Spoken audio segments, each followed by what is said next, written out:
Hello and welcome to the Airline Business Podcast, discussing key news and trends in the global airline sector. This time, air travel may be recovering faster than anyone dared hope, but will the clouds on the horizon bring this to an abrupt end? And have reports of the A380's death been greatly exaggerated? My name's Graham Dunn, and joining me is Airline Business Editor Lewis Harper. Hi Graham, how are you? Good, and we were out at the IATA annual general meeting in Doha last week. Have you recovered from that excitement? Just about, Graham. Yeah, it's great to be back at that event. We unfortunately didn't make it to Boston last year, so it's kind of the first time. And for me, even longer than just the pandemic years. I kind of couldn't go to the one or two before that as well. So yeah, brilliant to be back. A really strong turnout in Doha and lots of familiar faces, and a degree of optimism, as you touched on. At the same time, there are some approaching headwinds, and some that have already arrived that are of concern to the industry. Yes, it was a slightly complicated and contradictory message, I guess, that you had there, where you have things are both better than anyone hoped, and the summer recovery, whilst bringing its own challenges, which are very evident in some of the operational challenges. From a financial performance, demand is really, really strong, and IATA struck a very sort of positive tone, I think, in terms of their message. They have they give a financial outlook for the year, and they projected slightly lower losses than they had been, cut that back by around 2 million to just under 2 billion to just under 10 billion. So, that's a sort of positive side to it. And they, and they were talking about, theoretically, a return to profitability is back in reach. But then at the same time, anyone you spoke to did flag the difficult headwinds that are out there, aren't there? Yeah, it had that feeling, and it's we've touched on before already. Some of these kind of headwinds that sort of every day the news appears to get slightly worse in that regard. It's tough for the industry because quite clearly and reasonably, Willie Walsh will point out, well, we've just been through an absolutely huge, unimaginable crisis. So, it's almost a case that anything else feels easier to handle. But yeah, there's no denying that, whether we've been through the last 2 years or not, some of the headwinds we're looking towards now are significant. And as you say, speaking to CEOs around the event, it was really not a question of whether they thought these challenges were significant. It's just to what degree, really. And obviously, no one has a crystal ball. But I think that the thing that stuck out for me was Tim Clark from Emirates saying, a hugely experienced veteran of the industry, and saying, when he looks at all these factors, these outside factors, whether it be, inflation, fuel costs, the threat of recession, the situation in Ukraine, he kind of rates them 9 out of 10 on the scale of, seriousness versus what he's seen before. Having said that, he's talking about the threat level. So, as I just said, there's no guarantee of how hard these things will hit. But there was definitely a sense that clearly IATA wanted to push the message, as you were talking about, that financially things are looking pretty good. Demand is so strong that that's actually causing another set of issues we've discussed a lot on the pod since our return. But the whole time there's kind of these approaching clouds that are significant, and Walsh will be keen to push the idea that none of them are that new. So the industry is well versed in dealing with high fuel prices, difficult economic situations, and still growing the vast majority of the time. But it's really that kind of almost perfect storm sense in some of the analysis we've been seeing. What's interesting, I think, in that perfect storm is that all those ingredients are there, and they are theoretically there right now. I mean, inflation is with us, surging oil costs are with us, we have geopolitical issues. All these things that could and should be stifling demand are with us, and yet everybody, I mean, I was really struck by it didn't really matter which airlines I spoke to, which parts of the world they were from. All of them had the same message. It was almost passengers are desperate to travel because they've not been able to do it for so long, and had such a buffer in terms of their savings and the ability to do that. They're willing to almost pay any amount to travel this summer. So, a lot of those normal relationships or economic relationships, which would suggest if the GDP goes down, or if you have high inflation, or if there are these big economic concerns would impact travel demand, they aren't doing that yet.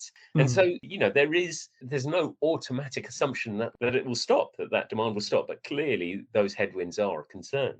Yeah, I think you're right, and that pent up demand is holding up, and as you say, that was nearly a universal observation among the CEOs there. What some of the concern is when we get past this summer, and when we're looking into winter, and particularly if some of the headwinds worsen, so we particularly looking at and the general global economic situation, whether that means the northern hemisphere winter is going to be much more challenging than anyone would have expected only a few months ago. And as things stand, as you say, the overriding message is things are holding up at the moment, and it's kind of a wait and see on the later in the year. I mean, clearly, as much as some people will say that the industry is kind of defying economic norms in some senses at the moment, it seems unlikely that people will be rewriting textbooks anytime soon. But I'm happy to be proved wrong on that. But I think clearly at some point these things are going to start to hit, and fuel costs alone, when we're talking about airlines trying to get back to profitability in the next year or two, I think fuel costs alone are going to weigh on that. We heard from one or two chief executives talking about how they are kind of downgrading their expectations in that regard already. It was a strange move, really, because it was possible to be going to one room and be hugely positive, and quite rightly, IATA were marking the industry's emergence from the pandemic. And given what everyone's been through, that alone is a hugely positive thing. And we spoke to Cathay Pacific CEO there, for example, the first time he had travelled, I think, in 2 years. There, even aside from China, even the most of the markets that have been slowest to recover are coming back.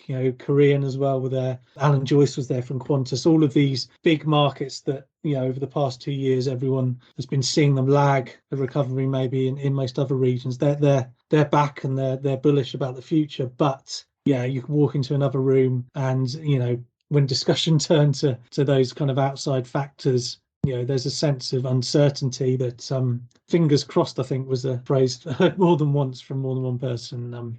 And I think what's interesting, or what I found was interesting, that the people were talking about various potential headwinds out there, and then they would kind of add just at the end, and of course we don't quite know what's going to happen with COVID. So it's quite, especially within somewhere like the UK where we are, where we've sort of been operating almost without restrictions for the past few months. It's difficult to imagine those restrictions and that level of restrictions coming back. But of course, it was very difficult to imagine that level of restrictions coming at all 2-3 years ago.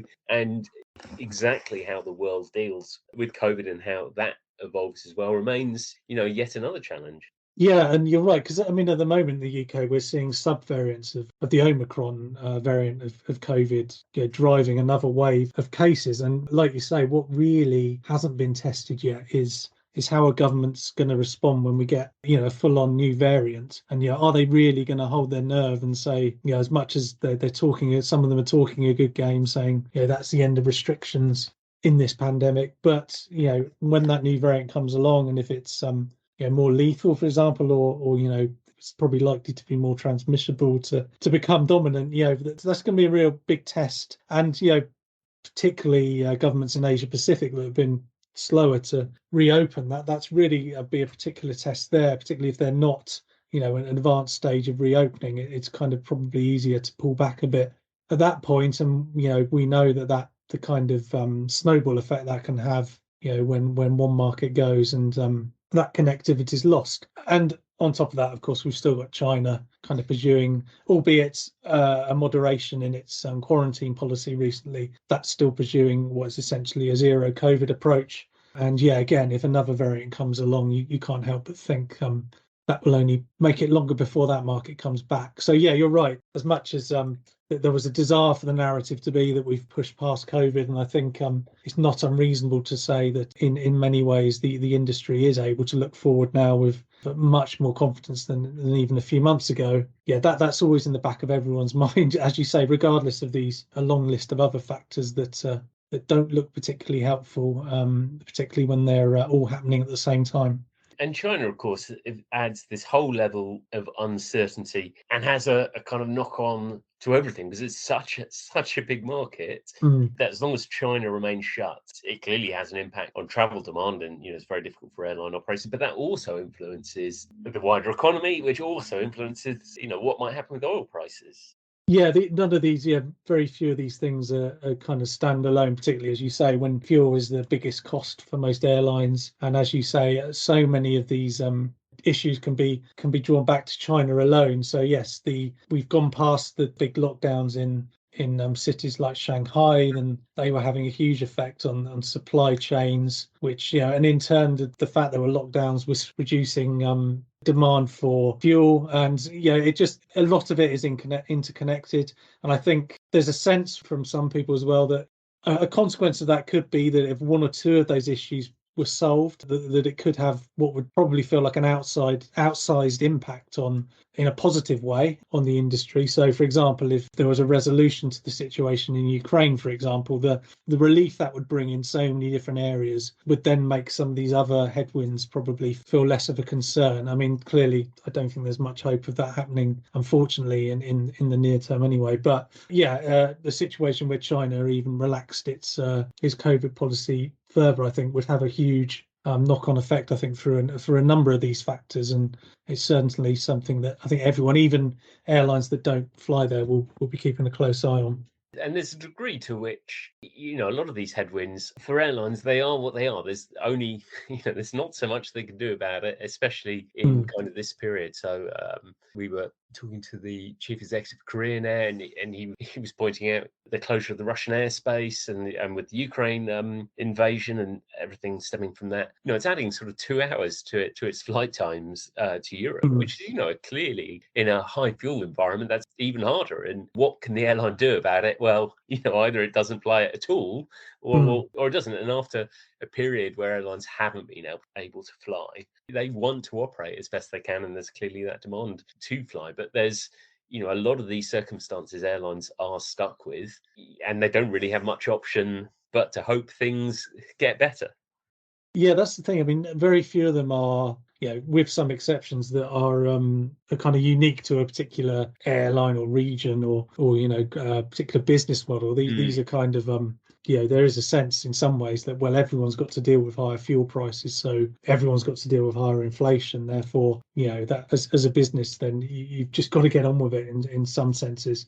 From that point of view, there was also kind of a recognition. And if this industry isn't used to dealing with challenging outside factors after the last 2 years, then it never will be. I don't think that's any consolation, but the businesses are kind of leaner than they've probably ever been in many cases, and not always through choice, but hopefully through design in most instances. So there's a lot to get through, but as I say, that there are circumstances where there might be some relief, and ultimately things might not be as bad as anyone is expecting. And Tim Clark kind of made that point. He was talking about his long experience in the industry, and very often how talk of things going wrong doesn't quite always end up as bad as people expect. Of course, go back to January 2020, and there are some examples there where the opposite was true. But on their own, individually aren't new, but together, I think that's probably the concern. What we have seen throughout this crisis is an agility and airlines showing an adaptability to the market. And we're seeing that again with some of the ramp-up issues that airlines are dealing with. And there have been 1 or 2 surprises and surprise solutions airlines have taken. And we'll take a look at that after the break. If you are enjoying this podcast, why not sign up for free to get the weekly airline business briefing delivered direct to your inbox every Thursday? You can register to get our weekly briefing together with any of Flight Global's other newsletters at flightglobal.com/newsletter.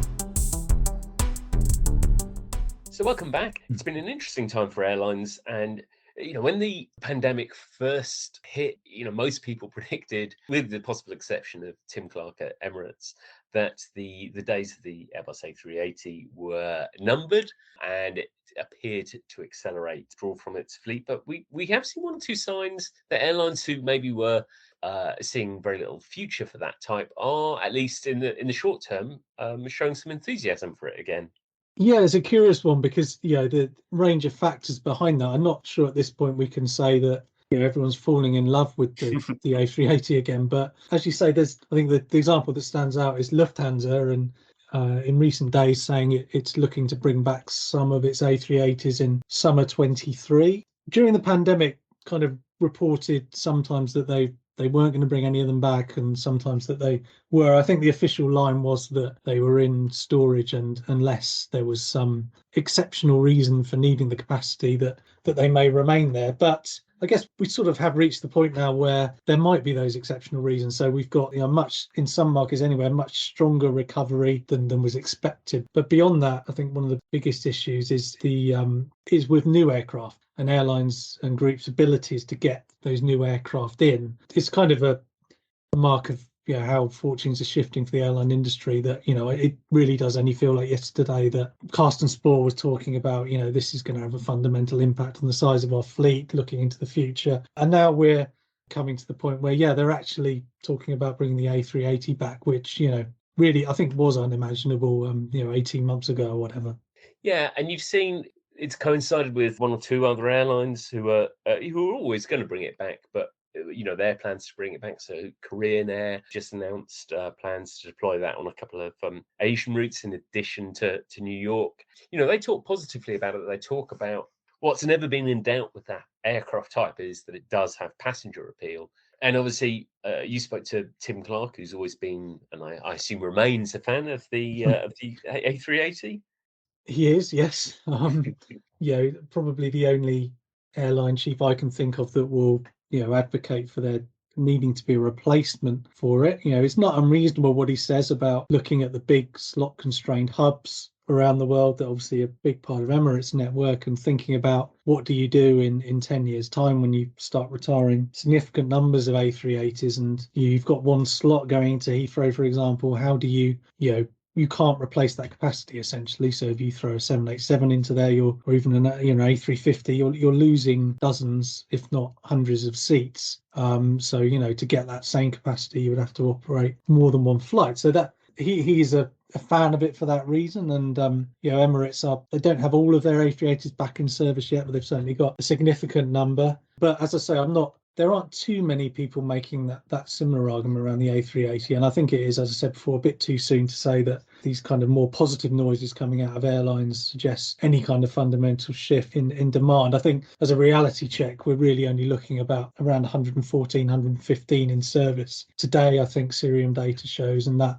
is around half, I think, what were in service at the end of 2019. If you look at other wide body types, they're very far ahead of that trend. We're talking in the 80s, 90% of them being back in action, and having been for quite some time, often obviously used for freight and things. The A380 there's some positive noises around it, as you say, from certain carriers. And on the other hand, we spoke to the Malaysia Airlines chief executive and kind of confirmed that the airline's still looking to sell its, I think it had six A380s, and they're still looking to dispose of them. Thai and others are very far from enthusiastic about bringing them back into service. So it's some positive noises there. And as I touched on before, that this is partly being driven by the issues around some of the wide bodies that airlines are looking to bring in the coming years. Yes, I mean, obviously with the wide bodies, Boeing has its ongoing challenges with 787 deliveries, which it's working on resolving the certification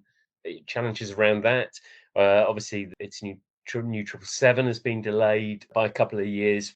Yeah, this is the thing. I mean, again, going back to Tim Clark, who's kind of central to the whole 777X project. He was at pains to point out that he doesn't want to say they'd cancel the order, because they do need those aircraft. But the ongoing delays are a massive concern for Emirates, and is part of the reason why they are investing in updating some of their older aircraft, including the A380s, because they see them staying in the fleet for longer. And then when we look at Lufthansa, who we just mentioned, again, they are due to get 787s and 777Xs at some point in the coming years. Clearly, that's driving part of the reasoning for bringing those A380s back next year.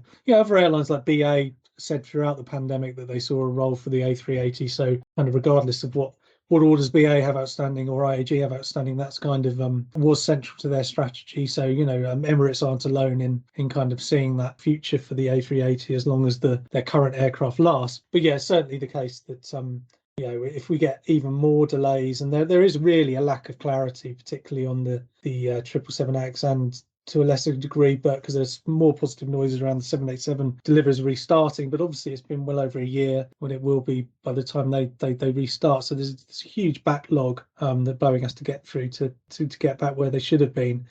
Another a slightly unusual reason for having the A380s back is at Qatar Airways, where Akbar al-Bakr has been highly critical of the A380, certainly from a sustainability point of view, and was kind of quite down on bringing many of them back during the pandemic. But because of all the grounded A350s at Qatar, as that legal case continues, we've seen, Qatar Airways bringing back some of their examples. And it'll be interesting to sustainability element to it, and the desire to renew fleets. Those have been and remain absolutely central to airline plans, and that will come under the microscope a bit in a couple of weeks' time when the industry gathers for the Farnborough Air Show, the first time in that event's been held since before the pandemic in 2018. It will be intriguing to see who's there ready to order aircraft, I guess. Yeah, there's definitely a sense that more and more airlines are, able to look forward and consider orders, and we've seen orders, in recent months and during the pandemic as well. So certainly, certain airlines taking advantage of the downturn, maybe to get a good price of aircraft. And intriguingly, one of the most interesting orders that is out there has actually come today before or today at time of recording, before the show happened, with a big commitment from Chinese carriers. Yes, that's a bit. Yeah, you kind of, you would have thought that the airframers would be keen to line up some big announcements for the show, particularly when I think it'll be 4 years since we were in Farnborough. But yeah, we've the big three Chinese airlines, so Air China, China Eastern, and China Southern, announced orders around 100 A320neos each.